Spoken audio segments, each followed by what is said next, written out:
Save किया था ना? मैं सिर्फ इसलिए गया था क्योंकि उसने मुझे कॉल किया, that's it. But listen तो.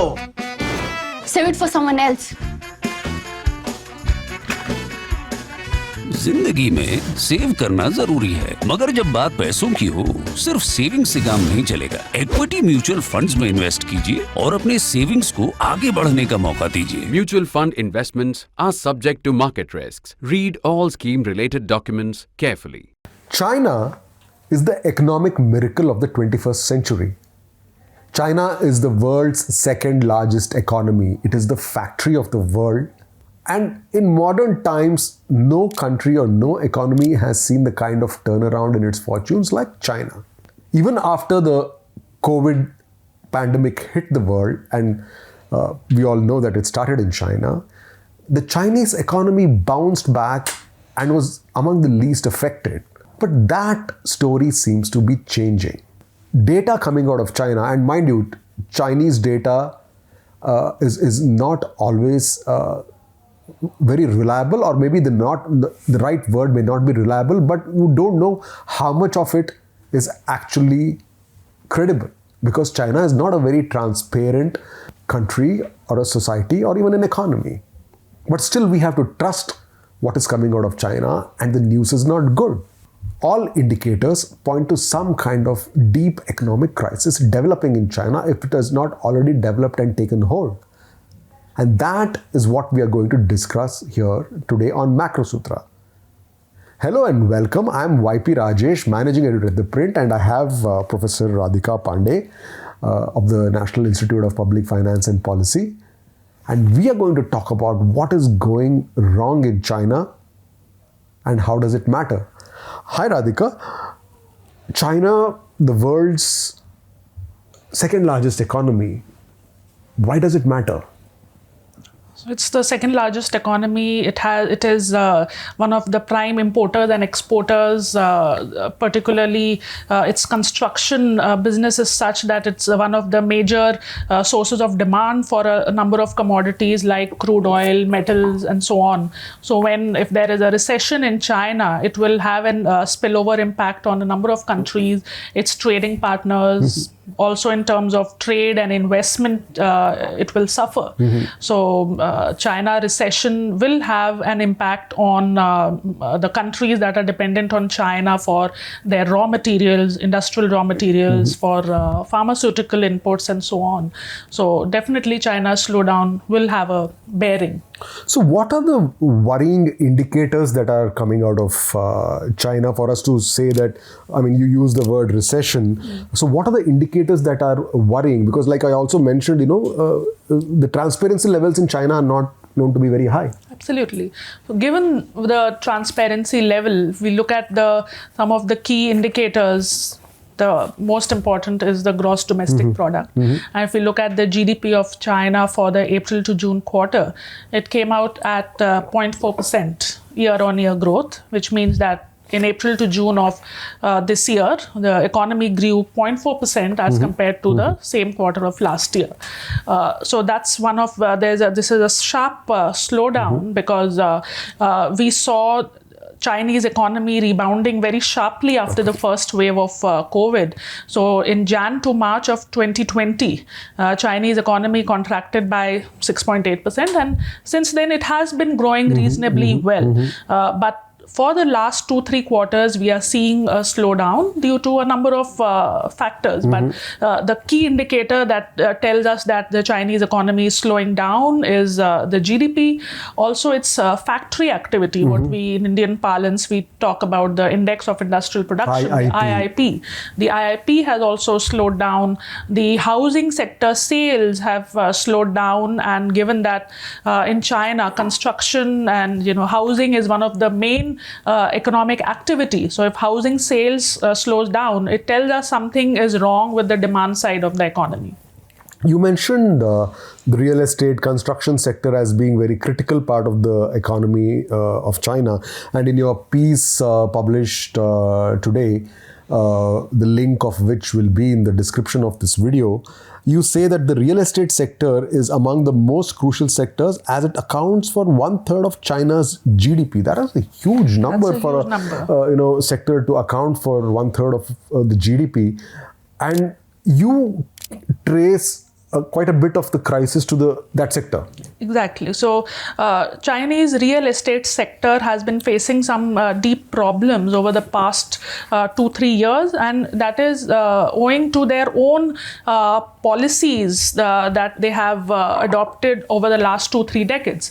So, if you just look at the structure of the Chinese economy, 1/3 of the Chinese GDP is accounted for by the real estate.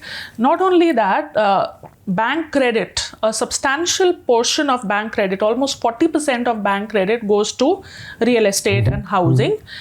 The third part is that households are investing 70% of their savings in real estate sector. So this is, for example, if you look at Indian households, we have these various saving options, deposits, mutual funds, real estate, physical assets, gold, etc.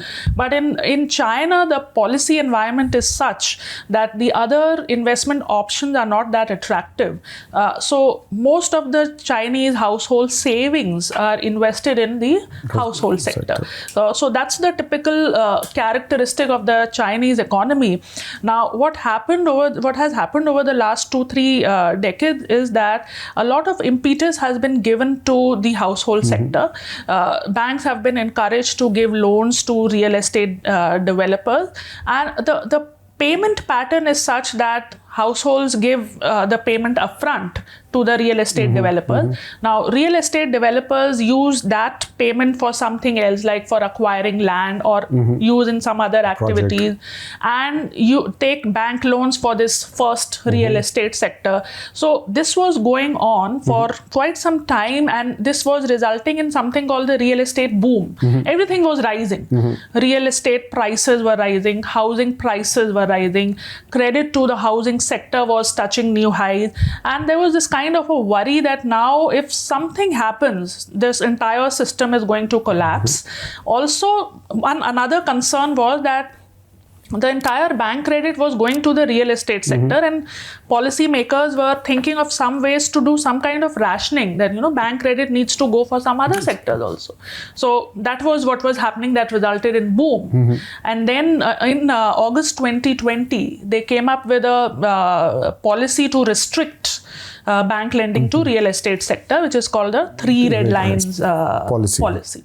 So in that 3 red lines policy, there were some conditions were imposed on the real estate developers that, if your debt to equity ratio is above 100%, and if you are not having enough cash to cover your short-term borrowings, and if your debt to total assets is above 70%, then you cannot access more bank loans. So from there, the trouble started. In fact, whenever we read or even watch some visuals from China, we are shown these huge structures, tall superstructures being constructed. China is known for constructing and building and more building and more building, so that it sort of is the New Deal, where they're just funding construction, and that boosts several sectors of the economy. But if that sector itself is getting affected because of this cycle, and we had that Evergrande crisis recently in 2021, last year, where that huge group just went bust. So, exactly. So that was again an aftermath of the restrictive policy that was adopted by the policy makers, which is a 3 red line policy. 3 red line means the 3 criteria, something on cash to short-term borrowings, debt to equity ratio, and debt to assets ratio. And if you are not meeting any of these criteria, then you are placed in either red or yellow, depending on whether you are meeting 2 criteria or not meeting any of the criteria. If you are meeting all the 3 criteria, then you are placed in the green category, and you can borrow funds. Now, because of these stringent regulatory prescription, a large proportion of real estate developers could not access more bank credit. And since they could not access, and we've already talked about their flawed payment model, where they were using funds from one projects were used in some other projects, the outcome of that was that there were a large stockpile of unfinished projects due to this, because they were not getting credit to finish their housing projects, and they defaulted. So Evergrande was one of the biggest real estate developers in China, which defaulted on $300 billion worth of loans, both domestically as well as international dollar-denominated bonds. And since we don't know the turn of events after that, what happened, but we do know that not only Evergrande, but a large swathe of more real estate developers also fell into that same condition. And so there was a string of defaults due to this stringent regulation that was imposed to cool down the real estate sector and do some kind of credit rationing.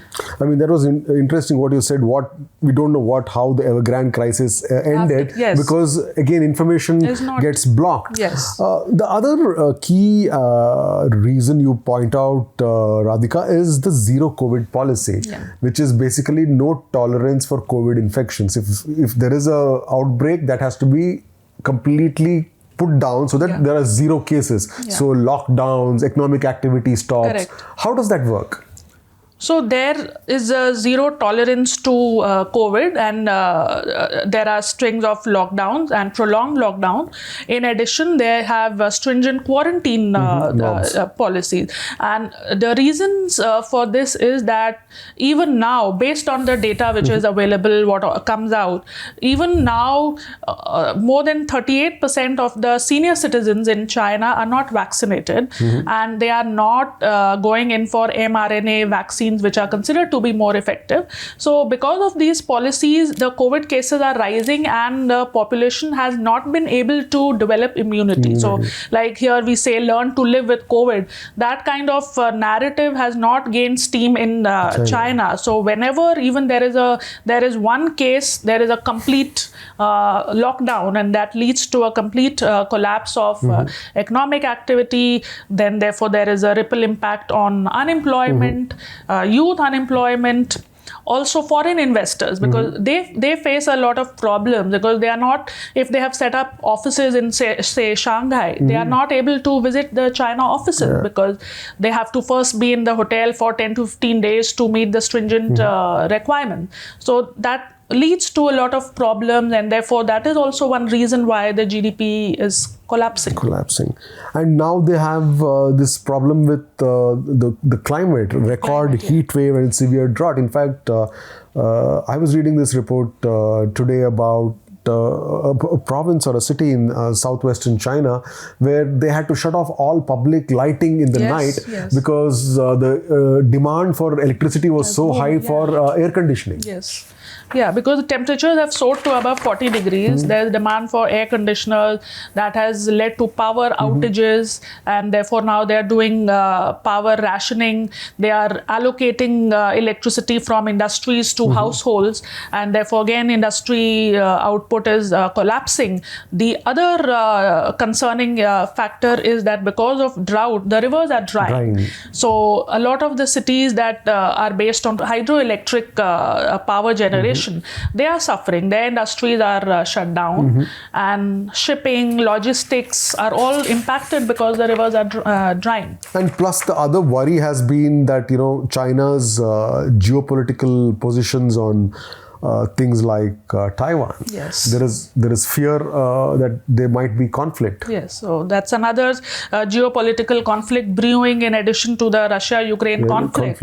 And this is particularly even more a cause of concern because if they have these, so after the US House of Representatives Speaker's visit, there have been series of military drills around Taiwan. And if these military exercises continue, there will be blockade or shortage of semiconductor chips from Taiwan. Taiwan has a very, it's strategically a very important economy because it supplies these semiconductor chips which serve as raw materials for a large number of high-tech electronic industries. So if that supply is impacted, it will not only impact the world, it will impact China also. So that's another headwind to the global economy as well as to China's growth. So all these combination of factors, it's not good news. It's not good news. So it's not good Not news. only for China, for the rest of the world, for us. For us. Yes, for us. Because if we look at, despite all the geopolitical tensions with China, our trade with China has been growing. We are still importing, our volume of trade is around $65 billion from China. We are a net importer from China. So huge trade gap. yes, so with that, if there is a slowdown in China and if there are these supply side disruptions, lockdowns, then again another wave of input cost pressure impacting domestic inflation can potentially begin, because just now we are seeing the auto industry picking up. Last few episodes we talked about auto sales picking up, but now again if there's these raw material shortages, then there would be another resurgence of inflation. So let's take some questions from our viewers, Radhika. We have quite a few questions as we noted just before we began the show. The first question comes to us from Amit Karajagi on Twitter. Hello Amit, thank you for sending us your questions. Actually, he says he's got 3 questions, so we'll try and answer all 3. Amit, we'll try our best. Given China's zero COVID policy and the housing crisis, I have 3 questions. Do you see metal prices drop in the coming months? Yeah, that's a very concerning element, because as we have discussed that China is a major source of construction activity. Their entire GDP, a substantial part is derived from construction. So they are a major source of demand for metals like copper, aluminium, zinc, and so on. So if there is a slowdown, there will be a collapse in demand for metal, and metal prices will go down. So there is that concern is there that metal prices will cool, and that has a direct relation with the economic situation in China. Second one from Amit is, do you see any supply issues for APIs for Indian pharmaceutical companies? Yes, that again is a potential concern, because API is active pharmaceutical ingredients. So for around 80% of our API market, we depend on China. For example, for vitamins, for some kind of antibiotics, we Even rely paracetamol. on China. Paracetamol, right? Paracetamol. So we depend on China. So if there are concerns, there is a slowdown in China, that will have an impact, though it won't have an immediate impact, because we do have some stock. There is some planning on that front. But if it is sustained over a long duration, then we could see suppliers passing on the cost escalation of cost onto prices. Are capital markets in the US and India somewhat ignoring a possible China slowdown and Fed tightening plus rate hike combo? Fed tightening, rate hike, we know they're not ignoring, because the impact has already been seen. But are capital markets ignoring a possible China slowdown? So again, it's a combination. Whenever we see sell-off, it's due to a risk of sentiment taking precedence over risk on sentiment. And when we talk about risk of sentiments taking precedence, it's a combination of whatever is happening globally, all the bad news, China recession, Fed becoming more hawkish around interest rate hikes. So I don't think markets are ignoring, and they are cognizant, and that's reflected in the volatility that we are seeing. We are seeing markets going up and down. We see an increase in the indices, and then they snap the losses, they snap the gains. So all these are at play, and it's a complex interplay of these factors. The next question is from our YouTube subscriber Hindol Bhattacharya. Hi Hindol, thanks for being a subscriber, and thank you for sending us this question. How do you see the impact of the coming recession on the Indian startup ecosystem? Coming recession, I think he's referring to the Chinese recession. Yeah. So again, startups have to brace for this kind of a global headwind, because a large proportion of their funding depends on venture capital, startup funding. So if there is a slowdown in China, if there is a recession, there could be some drying up of funds, and only the good startups who are able to show that they'll be performing well, they will get the funding. So definitely there would be some impact, particularly from the venture capital side. Abhishek Agrawal touches upon a point we've been making. He's also a YouTube subscriber. Hello, Abhishek. Thank you for being a subscriber. Since the general assumption is that data provided by China is not trusted, does the international community have ways to verify the accuracy of data and make assumptions about it more reliable? So China has this official statistical agency, National Bureau of Statistics. So all data, assumptions, projections are based on whatever data is provided by the statistical agency. And based on that, so now, the official estimate or, the projection of GDP for this year was 5.5%. Now, the Chinese leaders are now saying that we are not bound by this. So again, I'm trying to make a statement about the credibility of the number, that they state some number and then they are not quite sure whether that is the number. So data issues are definitely a problem, but depending on what all is going on, we can definitely say that data is at least pointing in the correct direction, the recession. The next question does not have a name, Radhika. It says, experts say if the US economy enters into recession, then the whole world enters into recession. So what would be the impact on the world economy if China enters into a recession? That will also have an impact, especially for those countries that are dependent on China for trade and investment flows. India will be impacted. There will be some, there could be some positive news on the front that oil prices will cool down because China is the biggest source of demand for crude oil. So that is on the one positive front. But on the other side, as we discussed, that we have trade ties with China. We are a net importer with China. We are importing raw materials, pharma. So all these would be impacted, and there could be another supply side shock to inflation. Last question, Radhika. Is the Chinese economy facing the same scenario which the US faced in 2008 because of unreasonable prices of properties, which burst later on, leading to non-recovery of loans and ultimately leading to liquidation of banks? He's obviously referring to the GFC and the Lehman Brothers crisis. Yes. Is it comparable? Yeah, it's comparable, and there have been this discussion that this Evergrande crisis is akin to the Lehman moment. But again, we don't know the extent and the scale and magnitude of the problem, but we do know that real estate sector is a critical sector for the Chinese economy, and when there are problems there, that is getting reflected in whatever data we are seeing. Housing sales have slumped.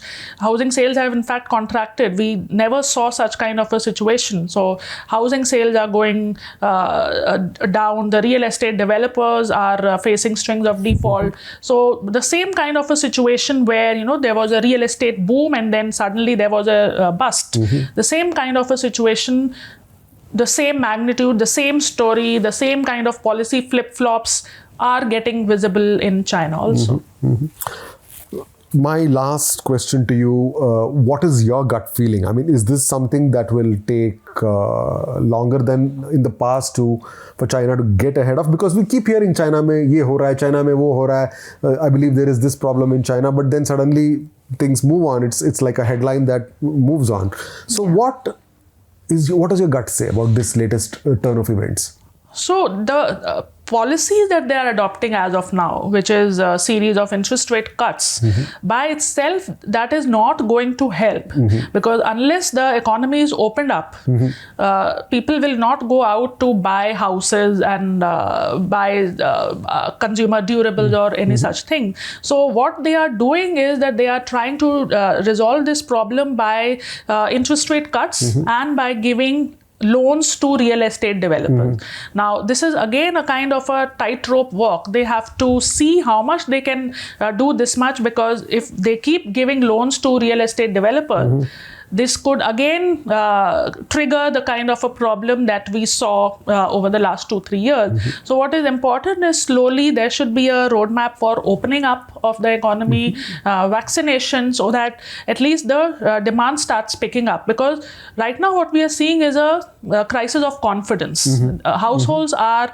becoming negative. If you, one point that I have raised is that households, the citizens there are protesting, they are revolting. because they are doing, they are boycotting repayment of loans because they are not getting houses, so they are refusing to repay loan. Now, this kind of a thing we rarely get to hear in China, that their tanks have been placed on roads to curb the protests and all. So all these things need to be addressed in a time-bound and sensitive manner, because there is a problem of the real estate developers, but now there's problem of these households also who are refusing to pay unless they get their houses, because 70% of their savings are stuck in houses.